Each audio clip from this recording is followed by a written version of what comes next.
ஆண்டவரே நமக்கு நீதி தலைவர், ஆண்டவரே நமக்கு நியமம் வழங்குபவர், ஆண்டவரே நமக்கு வேந்தர், அவரே நமக்கு மீட்பு அளிப்பவர். இறைவாக்கினர் எசாயா புத்தகம் 33வது அதிகாரம் 22வது இறை திருவசனம்.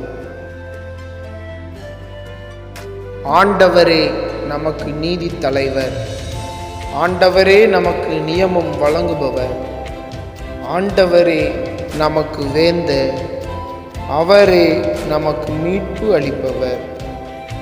இறைவாக்கினர் எசாயா புத்தகம் 33வது அதிகாரம் 22வது இறை திருவசனம்.